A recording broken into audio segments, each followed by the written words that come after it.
Nusrah melebur ke daulah Islam. Berkata Jaulani, tentu saya adalah seorang tentara dari tentara-tentara Islam. Silahkan menggugurkan kesaksian orang yang telah disaksikan kematiannya oleh para malaikat oleh Allah Subhanahu wa taala. Syekh Abu Abdul Aziz Al-Qadari, orang yang sangat dihormati oleh seluruh mujahidin karena beliau telah puluhan tahun menghabiskan umurnya di medan jihad, dan beliau adalah termasuk orang yang sangat dihormati oleh Al-Baghdadi maupun Al-Baghdadi.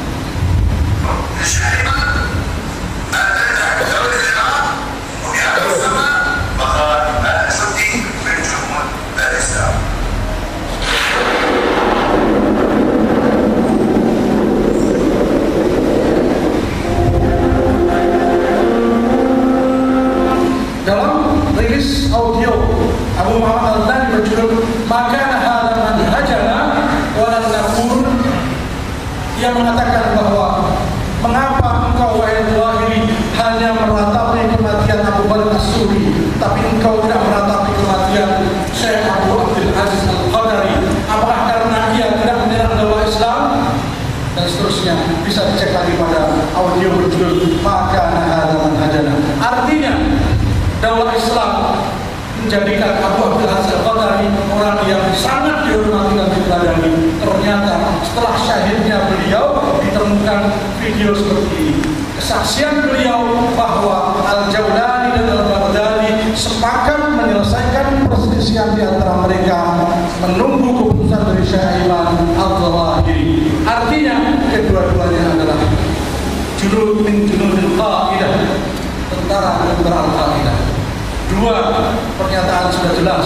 Syekh Abu Umar Al-Baghdadi, Amir daulah Islam terlebih dahulu, mengatakan kami akan datang dari Irak, Khurasan, Somalia, Maghrib Islami, Yaman. Ini wilayah-wilayah punya siapa?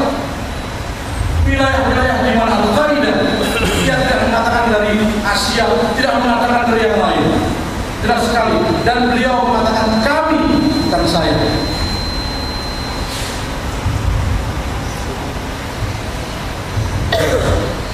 Ini Syekh Abdul Aziz Al-Qadari. Terus yang ketiga, daulah tidak pernah mengkafirkan orang-orang yang memerangi mereka. Ini pernyataan dalam kalau masalah Maka Hadha Manhajana Walan Naqul.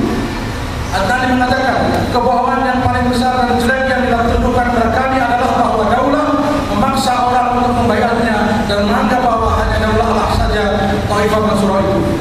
Silakan dibaca ini. Saya baca semuanya. Bahkan dia mengatakan kami berlindung kepada Allah atas kedustaan ini. Intinya menolak. Maka mari kita lihat dalam video, dalam audio yang disebut Qul ya ayyuhalladzina qul lil ladzina kafaru satughlabun.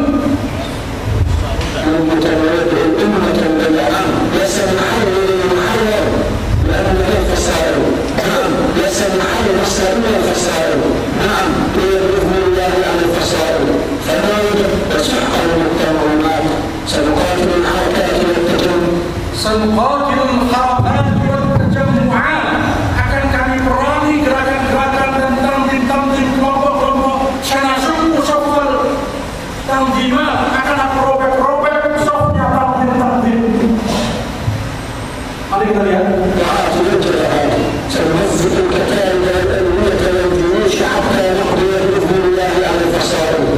Sanumazzibu, akan kami robek-robek al-riyada, liwa-liwa, junut-junut, sampai kami dapat nanti menyelesaikan mereka. Ini kalimat dari Abu Muhammad Al-Thani. Sanasuqu saffal tanzimat, numazzibu al-riyada al-kadaib. Ini adalah ungkapan bahwa daulah akan menang. Bahkan dalam piagam Minawar disebutkan jelas. Tapi saya tidak akan sebutkan di sini.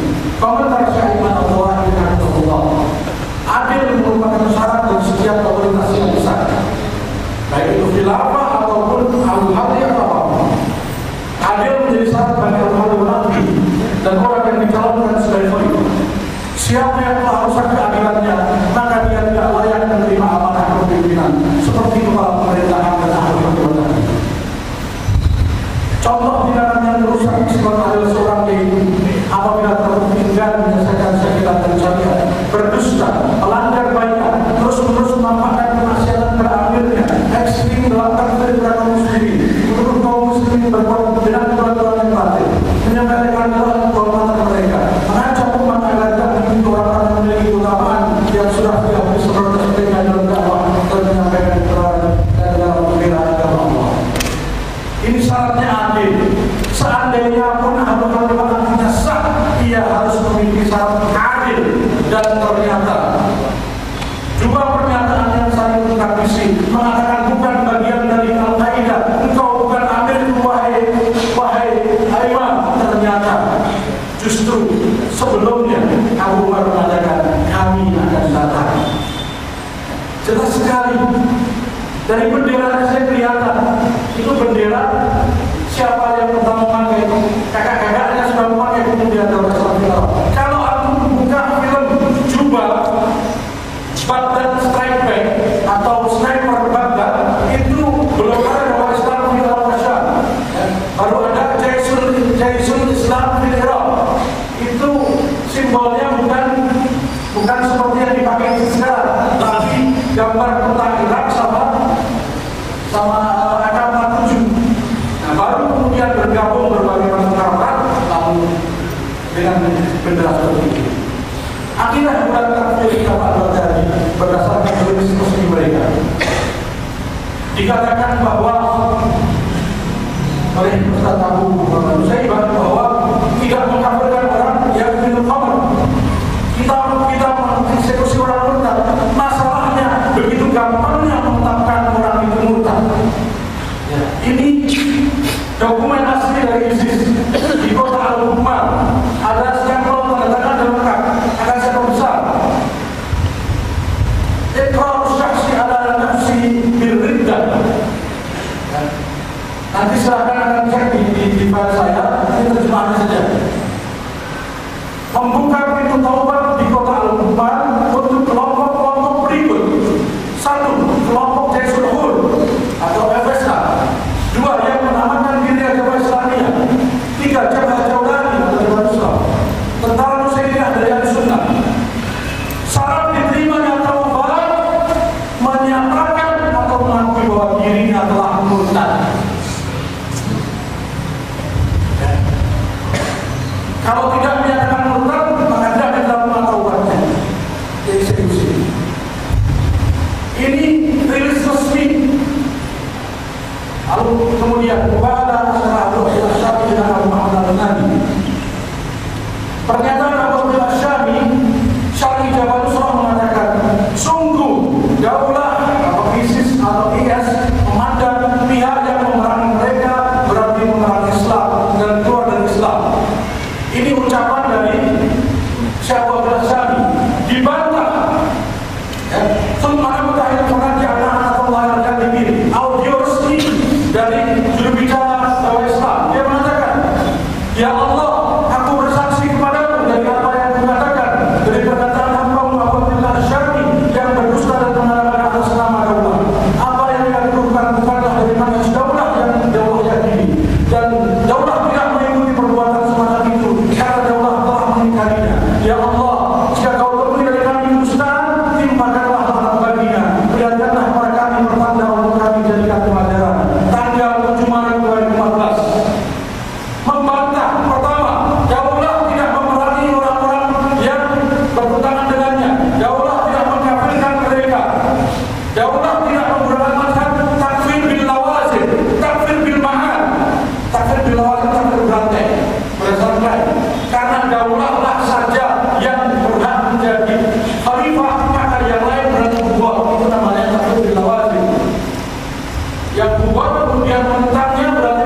Audionya saya gunakan 15 menit.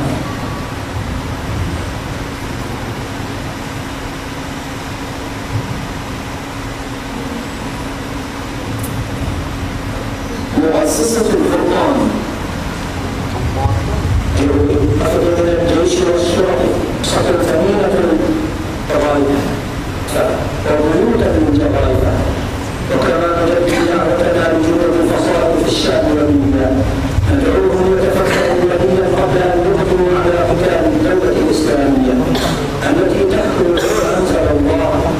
تذكر أيها المفتون قبل أن تقدم على قتالها أنه لا يوجد على وجه الأرض بقعة يطبق فيها شرع الله والحكم فيها كله لله سوى أراضي الدولة الإسلامية. Nikmat, sesungguhnya tidak ada satupun bukah itu tempat di seluruh dunia ini yang diterapkan syariat Islam kecuali daulah Islamiyah. Dengan klaim ini berarti hanya daulah Islamiyah yang menerapkan syariat Islam. Lalu kemudian diklaim lagi namanya lawazim. تذكر أنك إن استطعت أن تأخذ منها شبرا أو قرية أو مدينة سيستبدل فيها حكم الله بحكم البشر. ثم اسأل نفسك ما حكم من يستبدل أو يتسبب باستبدال حكم الله بحكم البشر؟ نعم إنك تكفر بذلك. Nah, kata formula kau kafir. Jadi kita dulu waktu habis-habis. Nah, 20 tadi. Jadi di sini mengatakan kenapa? Kita lanjutkan. Yang terakhir bahwa tidak mengkafirkan lihatlah 17 ulama Saudi dikafirkan. Dikafir 14. Mullah Umar dikatakan sebagai munafik dan pelindung opium. Kemudian bahkan jelas-jelas dikatakan dalam Nabi 13 berjudul Kirul Imam Kubur, bunuhlah imam-imam kafir. 17 ulama Saudi termasuk muftinya, termasuk 2 orang imam Masjidil Haram, yaitu Syekh Abdurrahman As-Sudair dan Syekh Adil bin Salim Al-Jambari disebut murtad. Kemudian David 14 imam-imam di Eropa dimurtadkan, di antara Syekh Abdul bin Abdul Al-Firi. Lalu yang terakhir ini yang terakhir adalah bagaimana saling bertanding mengkafirkan anggota jamaah sosial secara am dan mengkafirkan para pemimpinnya secara takhir. Dengan terus terang, model-model seperti Bashir, Ustaz Akhwan, kami menganggap mereka itu murtad. Dan dengan utur jalan yang berlebihan yang mereka terapkan. Karena apa? Bukan karena menganggap kita khawarij sudah ada. Bukan, jangan salah ya. Karena apa? Polisi, ya, tentara, TNI, Polri bagi mereka itu tidak bisa dikafirkan. Sedangkan kalau kita orang daulah Islam, halal khawarij mereka. Adapun polisi TNI tidak bisa, harus tegakkan hujah dulu kepada mereka. Paham? Ya. Jadi Anda melihat ada perbedaan antara mereka dengan Khulatul Murji'ah dari kalangan Salafi, dari kalangan Yazid, Lukman Abdul, Sawa menariknya, dan menyamakan secara mereka. Ada pun dari mereka yang tidak berani bergabung dengan daulah, tapi masih mencari-cari kebenaran, tidak ada masalah. Tidak ada masalah. Kebenaran belum terbuka bagi dia, tapi pembahasannya dia jujur, ada dari kebenaran dosa. Kalau dia tidak jujur dari kebenaran, dia dosa lagi berdoa, kami tidak mengkafirkan dia. Ada pun model-model seperti Bashir dengan kelompok jasnya, la'anahullah. Akhwan, Bashir, itu secara kain saya kafirkan, saya mengkafirkan. Ada pun personal jas, enggak. Assalamualaikum warahmatullahi wabarakatuh.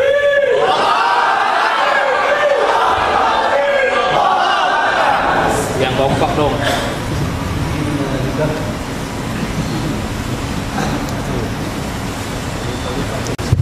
Terima kasih. Kita selanjutnya ke Ustaz. Haris Abulia, waktu 20 menit Ustaz ya. Ini pengamat teroris yang juga ngamati banyak hal termasuk ISIS.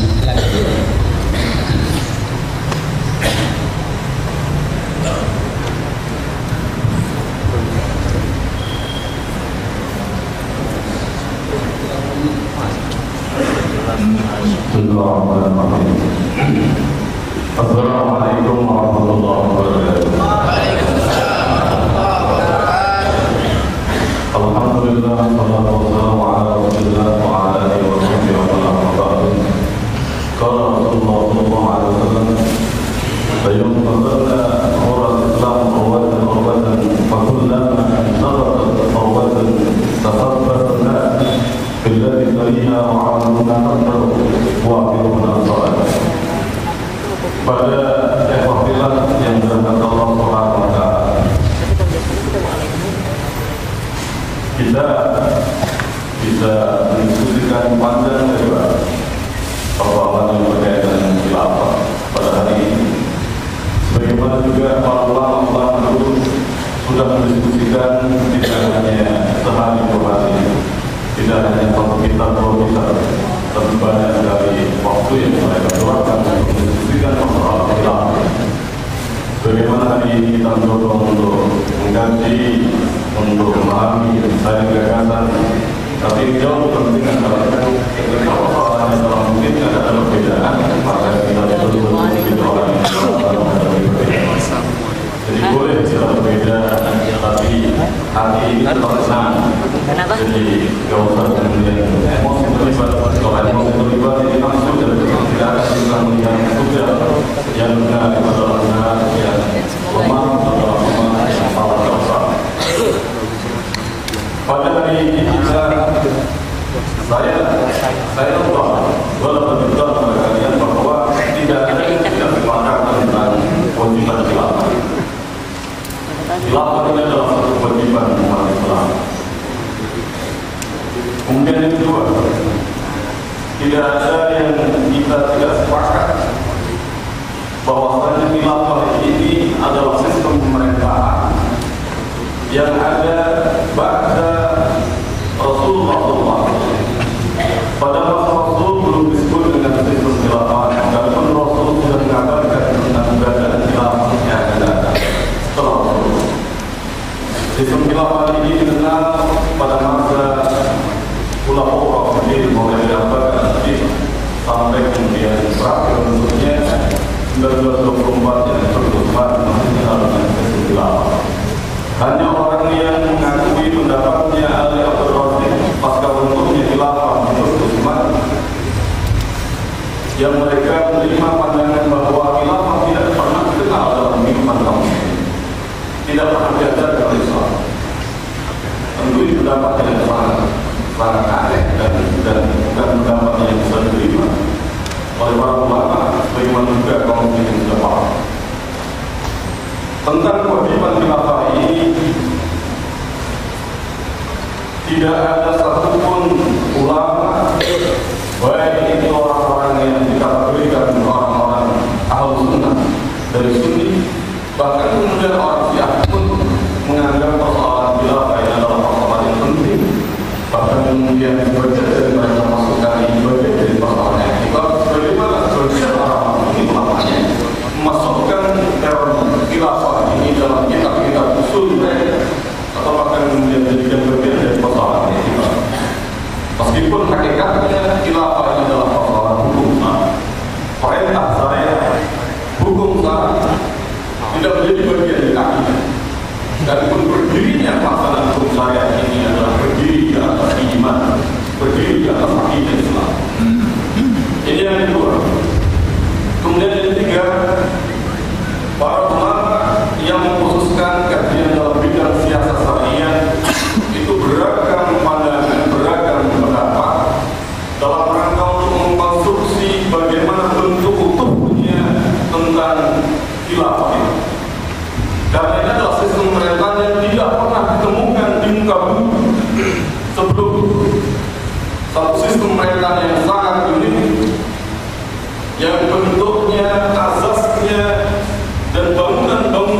sistem di atasnya berbeda dengan sistem pemerintahan apapun apa yang ada di muka bumi, baik yang sistem demokrasi, sistem kerajaan, sistem imperium, kaisaran, tidak ada yang menyamai dengan sistem khilafah.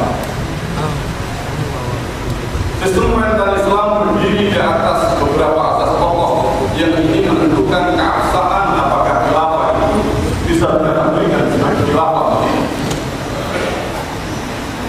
Saya merujuk banyak pendapat dari Syekh Mahmud Abdul Malik Al-Fatih. Kebetulan kitabnya saya kembangkan 17 tahun yang lalu saya bawa. Jadi kita jelas sistem pemerintahan Islam kurang lebih 600 halaman. Jadi pada kesempatan ini saya ingin coba sampaikan kembali. Karena sebelum saya terjemahkan ini saya juga banyak mengkaji tentang kitab-kitab siasat syariah dan ada argumentasi yang di situ kemudian saya ambil sebagai bahan menguatkan apa yang sebelumnya ada. Soal Islam hukum Islam itu berdiri pada 4 perkara pokok, yakni yang pertama asyiyah dan syar'i, kedaulatan Islam. Kedaulatan Islam tidak ada istilah dalam masalah ini Bapak. Syarat yang punya kemenangan, punya hak, asyiyah dan kedaulatan mereka yang menentukan hukum agar Allah berikan pada kita menjadi alat untuk memahami yang kedaulatan syarat, bukan menjadi masalah hukum. Kemudian yang kedua, as-sultan lil ummah, kekuasaan itu milik umat. Kekuasaan itu milik umat. Artinya apa? Kekuasaan itu nanti bukanlah warisan. Kekuasaan ini adalah milik umat. Umat yang akan mengangkat seorang penguasa dengan ridha dan ikhtiar mereka, dengan pilihan dan kerelaan. Maka bicara tentang persoalan yang kita diskusikan hari ini sebenarnya dalam konteks as-sultan lil ummah. Kalau kita katakan asyiyah dan syar'i, as-sultan lil ummah, kemudian yang ketiga wahdatul khilafah, kesatuan khilafah. Tidak boleh ada khilafah di muka bumi ini. Di muka bumi ini 2 khilafah. Tidak boleh ada 2 khalifah yang baik. Cuma perlu diingat pembahasan khilafah ini bukan pembahasan pembelaan siapa yang lebih dahulu membayar seorang khalifah. Ini persoalan kewajiban. Persoalan kewajiban. Dan keabsahannya harus mengikuti ketentuan-ketentuan yang telah ditentukan oleh syariat.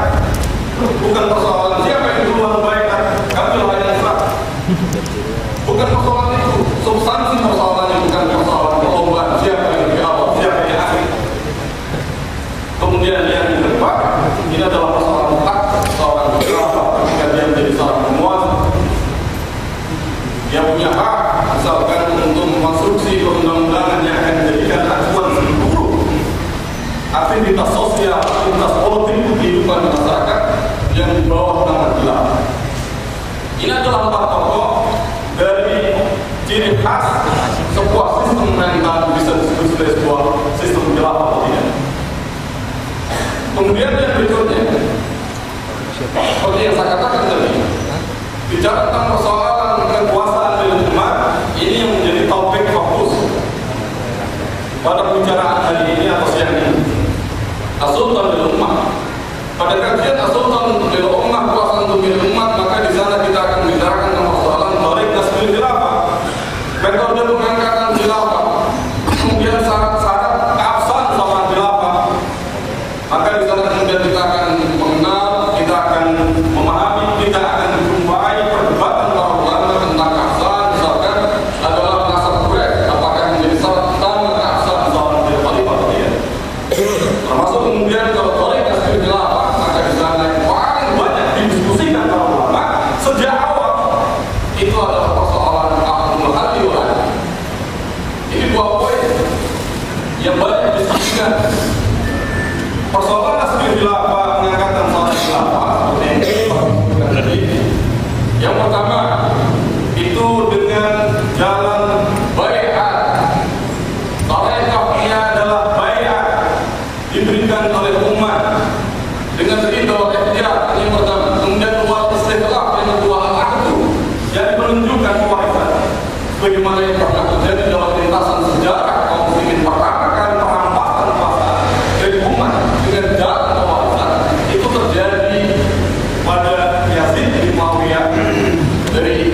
dengan jalan penunjukan.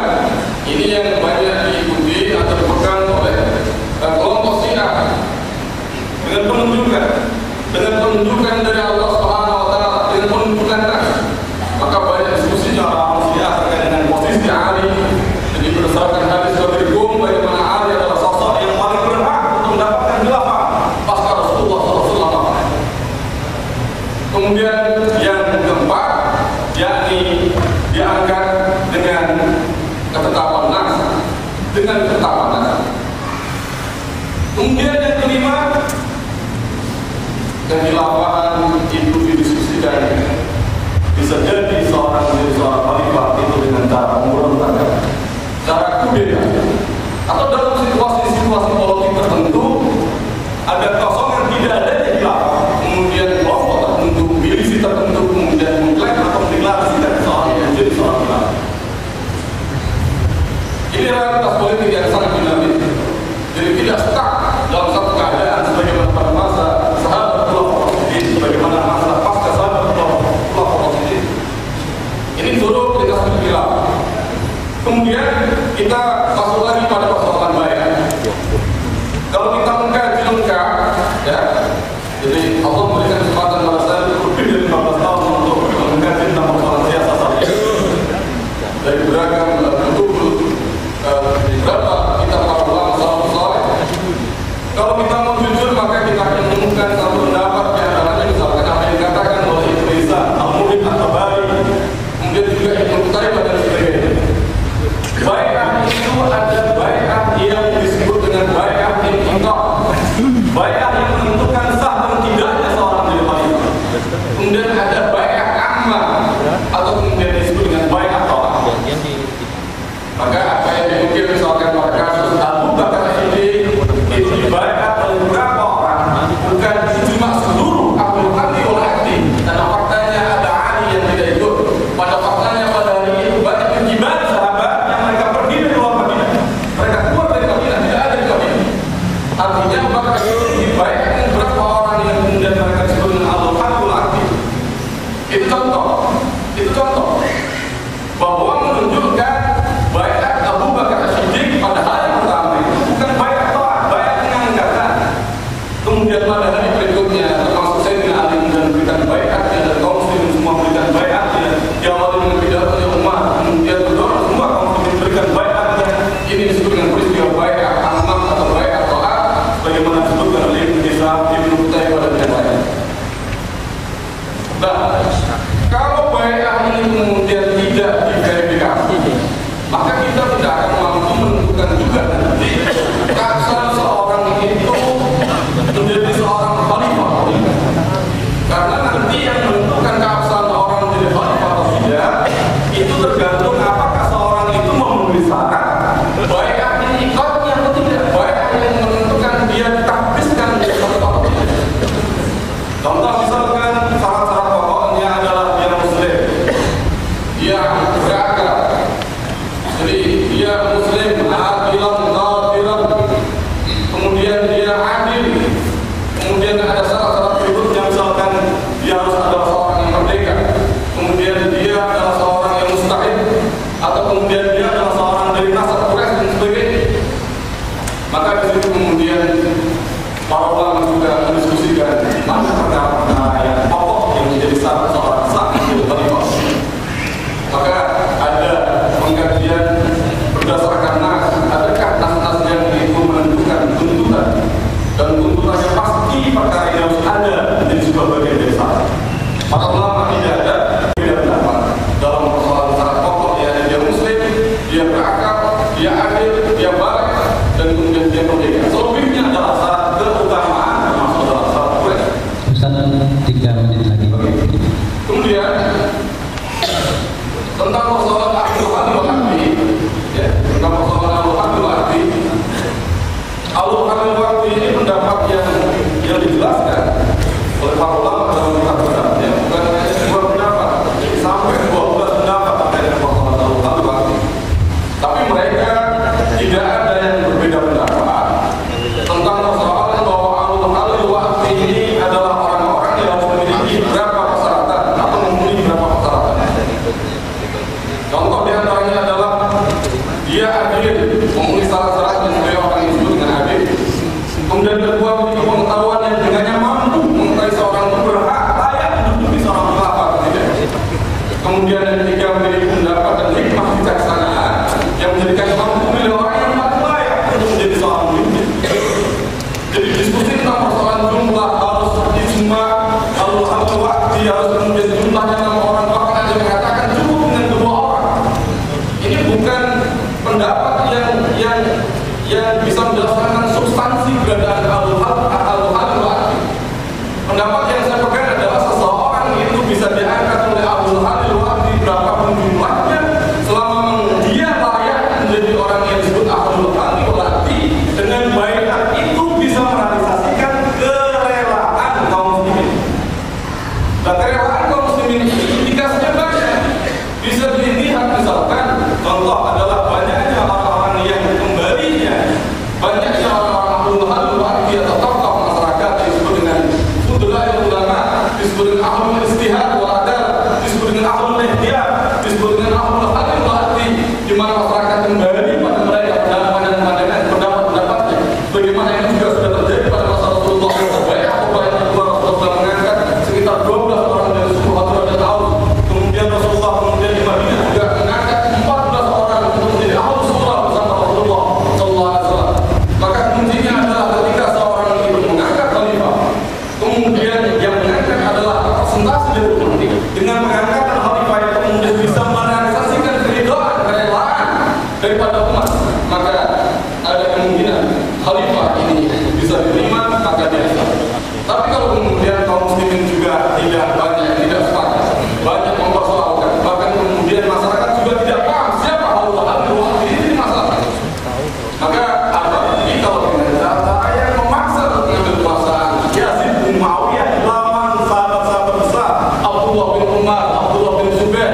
Jadi anaknya Umar, anaknya Abu Bakar, jadi Abdullah bin Zubair, anaknya Ali, semua melawan karena apa yang dilakukan oleh Yazid bin Muawiyah, yakni mengambil bayat dengan cara paksa, meminta bayat dengan cara paksa. Padahal hakikatnya bayat itu dilakukan dengan cara keridhaan, dengan cara ikhtiar, baik pada orang yang dibayat atau orang yang dibayat. Saudara sekalian yang dirahmati Allah Subhanahu wa taala. Jadi yang bisa saya sampaikan berkaitan dengan persoalan khilafah ini secara general, nanti bisa kita perdalam dalam diskusi di sesi berikutnya. Assalamualaikum warahmatullahi wabarakatuh. Terima kasih Ustaz atas pemaparannya, dan masih saya tawarkan ke Ustaz Abu. Sudah datang belum? Ustaz Abu Man sudah. Nah, ya. Jadi kita lanjut ke Ustaz Abu Thalib. Waktu 20 menit.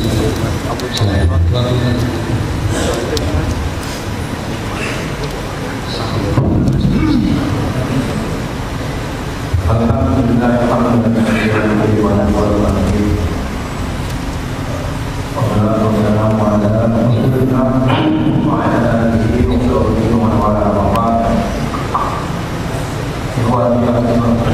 Assalamualaikum warahmatullahi wabarakatuh.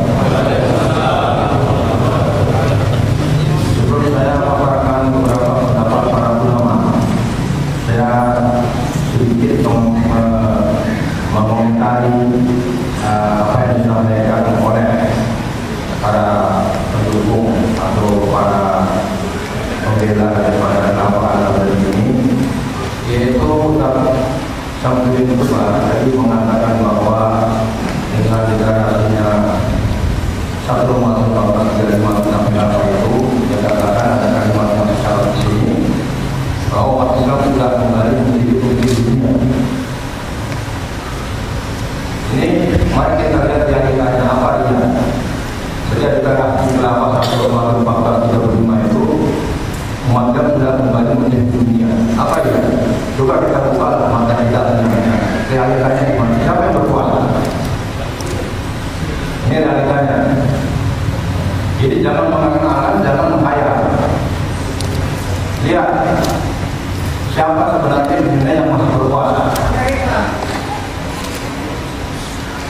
Siapa yang menjadi ustaz kafir di muka bumi ini? Siapa yang menjadi sasaran serangan daripada Rusia, Amerika dan sekutunya? Apa itu namanya pemimpin dunia? Ini satu. Kemudian dikatakan juga kemenangan semakin meluas. Kapan itu kemenangan semakin meluas? Kayak kita mengatakan bahwa provinsi Diyala di Irak berbatasan dengan Iran. Sebelum deklarasi khilafah ini, bahkan jauh sebelumnya lagi, tentara sekutu Amerika ketika masuk Baghdad pertama kali itu tidak mampu menguasai penuh provinsi daerah ini, dan begitu seterusnya hingga timbulnya ISIS, kemudian klaim menjadi khilafah. Daerah sekarang jatuh ke tangan daerah dari Provinsi. Apa itu namanya kemenangan luas? Dia dari Islam dalam memaparkan kalimat ya. Kalau harapan katakan harapan, tapi sini nggak ada kalimat harapan. Saya katakan sudah dipastikan bahwa hari ini sudah terjadi kemenangan semakin meluas. Beijing sudah diambil oleh pemerintah Irak. Tiket juga begitu, tiket juga begitu. Ini fakta. Ramadi juga beberapa lama bulan yang lalu sudah direbut oleh pemerintah bersama Presiden Rohingya. Apa ini yang disebut sebagai kemenangan semakin meluas?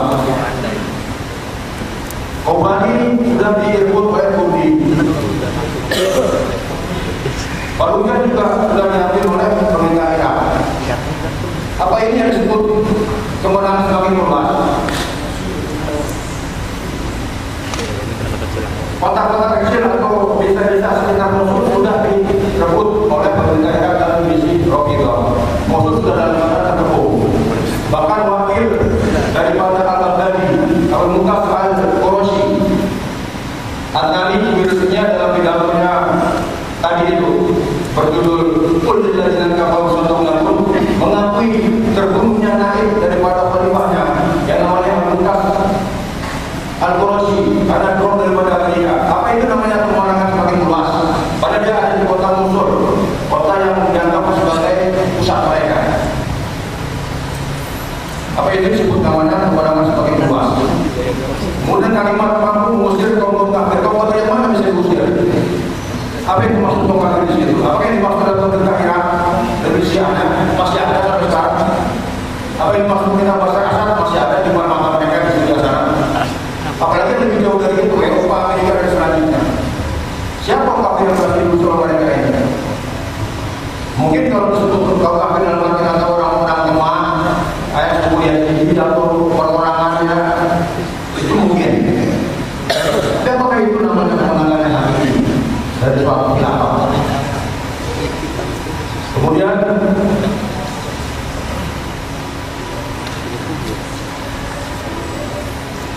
saya masuk ke dalam materi yang akan saya katakan, mohon dibantu operator, mungkin sudah ada di sini. Maka sudah dibagikan mungkin yang berjudul tengah jawab dengan kenapa, kemudian dilanjutkan dengan lembaga ringkas atas deklarasi apa. Ya, kemudian itu ada beberapa kumpulan semuanya terjemahan. Yang pertama adalah terjawab khilafah, yang kedua adalah lembaga ringkas tentang atau atas deklarasi khilafah, dan yang ketiga adalah ringkasan besar kepada sepatu dan pemahaman tadi. Kemudian saya adalah dari situ saya ambil suatu kesimpulan benar-benar dalam bentuk tabel supaya mudah dipahami, yaitu tentang tabel komparasi atau perbandingan antara khilafah nubuwah, khilafah khulafah dan khilafah palsu atau dari situ bisa dibaca dan dibandingkan. Para ulama, jika kita mengkaji kitab-kitab tentang masalah ini, akan ditemukan bahwa syarat-syarat suatu khilafah atau khalifah dinyatakan sebagai alam min hadis nubuwah. Secara garis besar ada dua syarat. Yang pertama adalah asyurut fi saksil khalifah. Syarat-syarat berkenaan dengan kepribadian khalifahnya. Sebagai contoh, Al-Mawardi rahimahullah di dalam kitabnya Al-Ahkam wa Sultannya menjelaskan syarat-syarat pribadi ini. Ada 11. Islam, dewasa, laki-laki, merdeka, berakal. Mungkin dari masyarakat ini kita tidak bisa bantah bahwa al-akal itu adalah Islam. Dewasa tidak, laki-laki tidak, berakal tidak, gila tidak, merdeka tidak. Kita tidak diskusi dalam masalah di masyarakat. Tapi syarat berikutnya ini menjadi ranah untuk diperdebatkan. Yang pertama itu adalah tadi sudah disinggung. Yang kedua adalah ilmu. Syarat ilmu. Bahkan juga ulama mengatakan harus sampai kepada martabat sebagai mustahid. Walaupun sebagai ulama mengatakan tidak mesti harus sampai kepada martabat seorang mustahid. Itu adalah konsep yang ada dalam kitab-kitab dan juga secara empiris telah terjadi pada zaman para muslim. Sekarang mari kita realikan. Apakah Abu Bakar Al-Baghdadi ini memenuhi syarat sebagai seorang yang memiliki kriteria berilmu? Saya akan membacakan kesaksian seseorang, yaitu Syekh Abdullah Muhammad bin Mansur.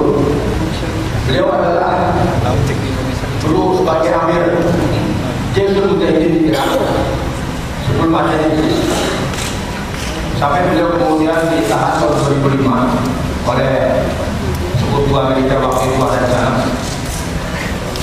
Dan pada saat itu adalah ada beberapa jamaah jihad di samping Jaisul Mujahidin, ada juga Ansar Islam, ada juga jamaah yang dibentuk oleh Syekh Abdullah Badar Qadir rahimahullah yang awalnya bernama Jamaah At-Tauhid wal Jihad, sebelum kemudian bergabung dengan Al-Qaeda dengan nama Jamaah atau Tanzim Fardul Jihad di Bilad Al-Hidayah, dan berbagai kepada sesama pengajian rahimahullah. Ini akan saya bacakan berkaitan dengan apa yang saya katakan tadi, kesaksian daripada Syekh Abdullah Muhammad Mansur ini dalam kitabnya Al-Daulah Islamiyah Bainal Haqiqati wal Wahm. Daulah Islamiyah di antara hakikat dan fikih. Kitab ini sedikit pengantar, adalah kitab yang membantah apa yang tadi dibacakan oleh Dr. Abu Saibah, yaitu Ilahul Anam di Nilai Daulah Islam. Jadi seharusnya kalau kita mau mengaji, semua sudah baca. Saya sudah baca itu, ya ada di tempat saya. Apa yang tadi Abu Saibah katakan tadi, dan saya sudah baca juga bacaannya. Saya tak tahu apakah beliau sudah baca-bacaan atau belum sudah baca-bacaan, belum saya tahu. Mungkin juga belum tahu. Kita tadi baru saya baca dulu lagi. Saya bacakan tulisannya.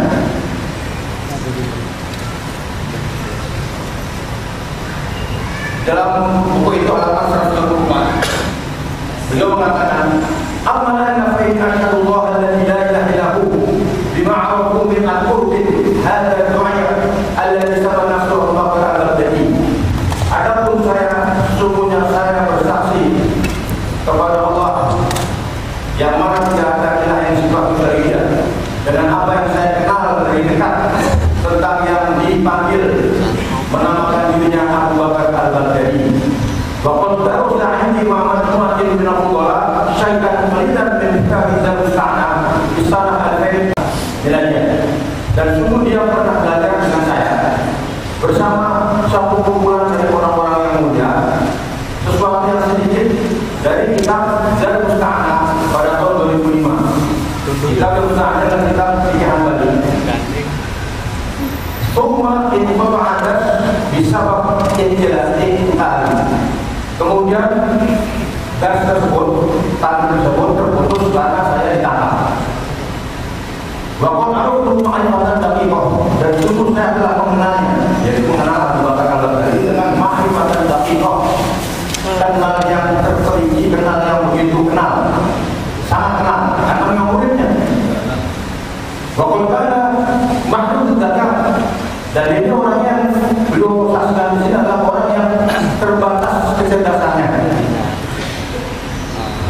Bagi yang sedang lamban di dalam memahami persoalan secara menyeluruh,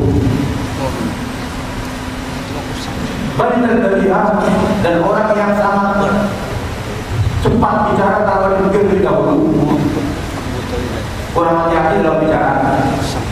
Falaysa huwa min thalabil ilmi al-mutawassitin, dan dia bukanlah tergolong thalabil ilmi yang menengah. Wa dirasatuhu dirasah akademiyah fil jami'at al-hukumiyah wa mustawaha azil jiddan, wa lam ya'lamu laha bi ta'wil al-qawl al-ilmi fadlan an 'alim. Dan dia belajar yang studinya adalah studi akademik di universitas pemerintah, maksudnya. Yang levelnya itu adalah level yang dia tidak begitu bagus, dan tidak ada hubungannya antara jamiah yang dia belajar itu sebagai jamiah yang menghasilkan atau membentuk seorang penulis, apalagi seorang yang alim. Ini adalah kesaksian tentang pribadi daripada Abu Bakar Abbas, dari orang Irak sendiri. Ini orang Irak. Alhamdulillah Muhammad Iman. Nah, kalau kita baca di kitab ini, dia pertama dengan sumpah tadi menyaksikannya, sementara mereka yaitu jubir sekian tadi tidak dengan sumpah menyatakan tentang tazkiyahnya tentang pribadinya Al-Tabari. Demikian Ibn Ali mufti dari para ulama, dia dengan sumpah memuji, menyatakan sebagai orang alim terhadap Abu Bakar Al-Tabari. Tapi ini dengan sumpah, ini kuat. Itu tentang salah satu sifat saksiah atau kepribadian seorang khalifah. Jadi pertanyaan besar. Kemudian yang kedua, masih dalam syarat ilmu ini, kalau kita menggunakan alat sehat, kita ingin tahu seorang yang berilmu atau tidak, tentu ada beberapa cara. Ini menurut alat sehat. Pertama, kita pernah bicara sama orang itu. Kemudian dari hasil bicara kita, ketemu bicara langsung, dari penjelasan tentang suatu masalah, nampak terbukti bahwa orang ini memang mempunyai ilmu. Apalagi kalau kita tanyakan pertanyaan-pertanyaan yang kita tidak bisa jawab, dia bisa jawab saya. Kalau kita tidak pernah bertemu dengan orang ini, ada kesaksian orang lain yang kita percaya. Orang ini kita menentukan hari-harinya bahwa orang ini adalah orang yang tidak berbohong dan pernah bertemu dengan orang itu, sehingga dia memberikan kesaksian pengalamannya berinteraksi dengan orang itu, menyatakan orang itu berilmu, lalu kita percaya bahwa itu adalah pemimpin ilmu.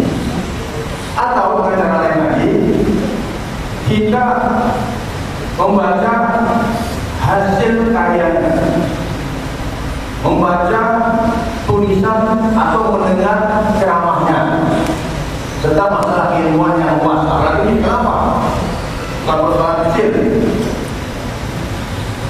Pertanyaan sekarang ini sampai sekarang, saya nggak tahu apakah pembela-pembela khilafah atau Indonesia ini memilikinya.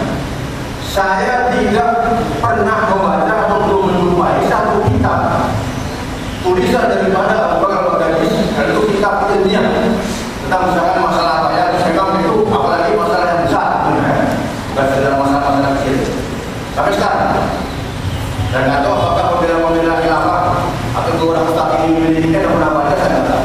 Kalau pernah baca, kalau saya dihubungi, kan tidak ini, apa saya tahu. Untuk saya tahu bahwa saya memang ini orang berilmu. Sebagaimana ulama yang lain, ada asalnya sebagai seorang ulama, yaitu dari kitab-kitab yang beliau tulis. Ada peninggalannya, ada barisannya. Apalagi masih hidup. Belum itu kemudian misalnya katakanlah fatwa-fatwanya. Bagi seorang ilmu tentu dia ada fatwa-fatwa keilmuan. Bagaimana para ulama pada umumnya. Mana itu fatwanya? Nah, ini persoalannya. Kemudian yang kedua adalah surut di yami au inqali al-khilafah. Syarat berteman dengan pelantikan keabsahan, pelantikan dari khilafah. Sudah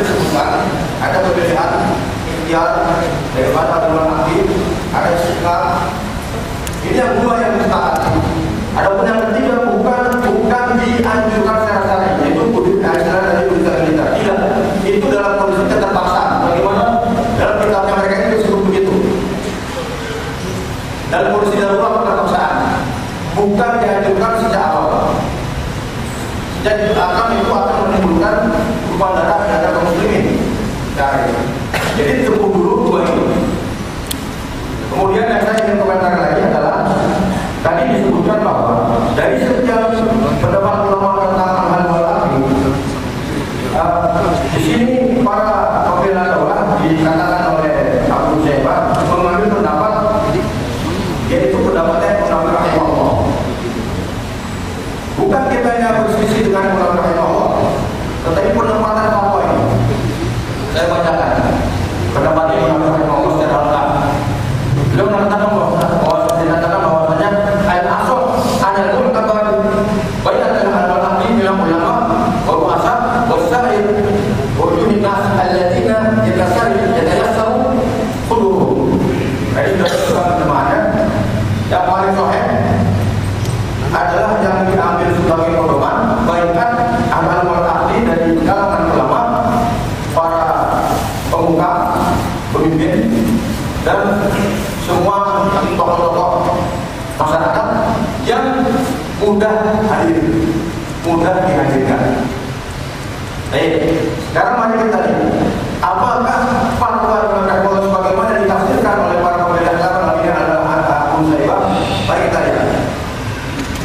Al-Rumli rahimahullah dalam kitabnya Nihayatul Muhtaj, kitab fikih Syafi'i, syarat daripada kitab yang Nawawi tadi itu, Rudul Qolini, menjelaskan tahlil daripada perkataan Imam Rahimahullah atau mengapa Imam Rahimahullah itu mengatakan seperti itu.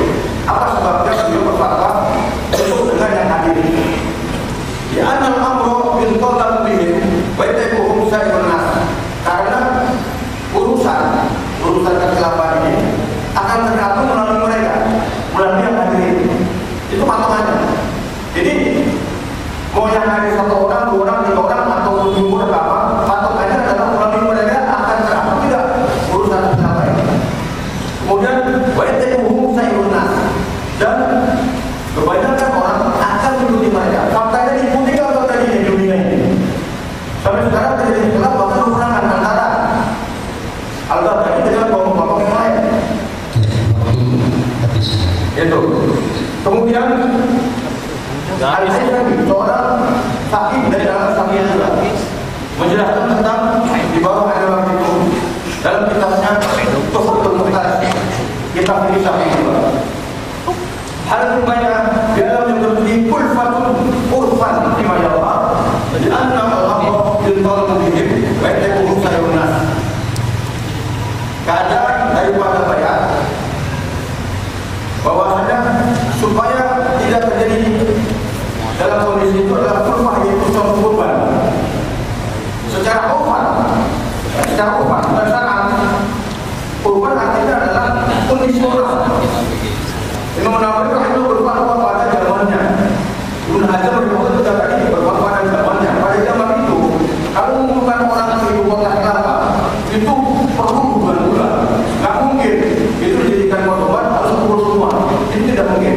Maka belum seperti itu. Tapi zaman sekarang sudah zaman gadget, zaman internet, zaman teknologi sudah sampai. Bermusyawarah gampang. Dan fatwa itu tergantung kepada zaman berubah, itu zaman berubah lain. Sudah cukup dalam hal yang nampak, karena ini adalah taklidnya. Karena urusan ini dengan orang yang hadir tadi itu bisa teratur. Saya itu bisa teratur urusan ini. Kalau memang kata tapi sekarang sudah teratur. Kemudian pada masyarakat banyak yang punya. Sekarang tidak ada masyarakat punya.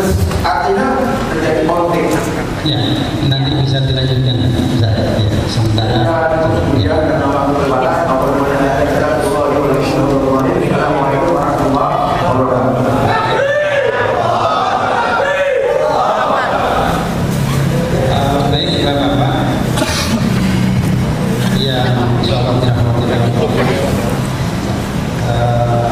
sesi pertama sudah selesai dan akan berlanjut pada sesi pendalaman.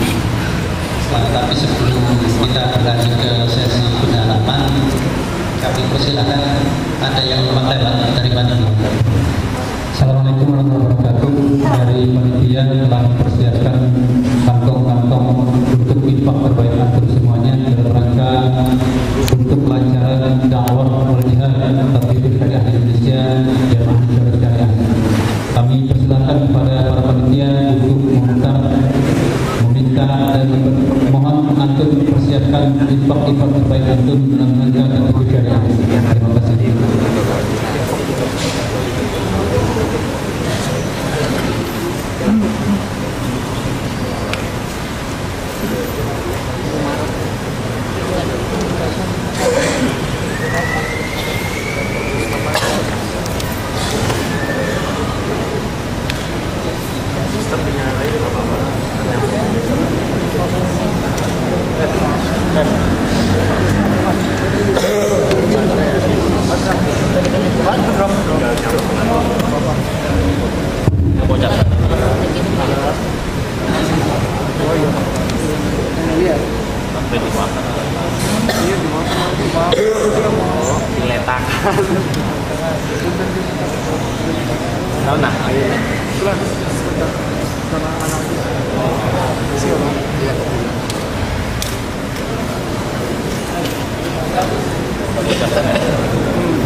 Dari mana, Bang? Saya yang telat sih. Apa?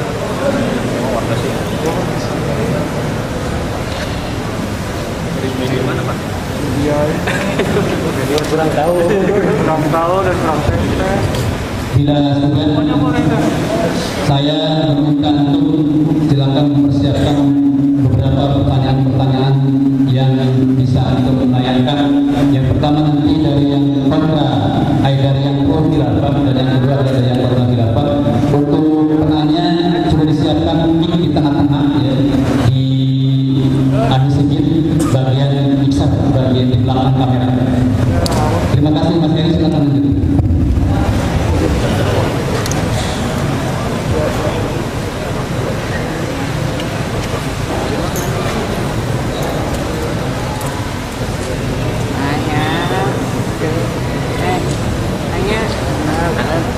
Sudah mana ya? Dananya apa kek? Toilet sebelah mana juga bisa tuh. Coba ya. Itu kita dua ini.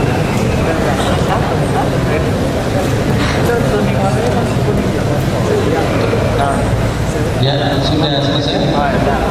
Sudah. Terima kasih. Ya, sekarang pukul 10.17 menit waktu internet bagian barat, Indonesia bagian barat. Kita masih ada waktu sebenarnya untuk Ustaz yang tidak bisa hadir, yaitu Ustaz Abdul Umar. Ada waktu beliau 20 menit, ya, ini kami berikan ke berdua atau salah satu aja berdua 10 menit ya. Kita pendalaman, maka silakan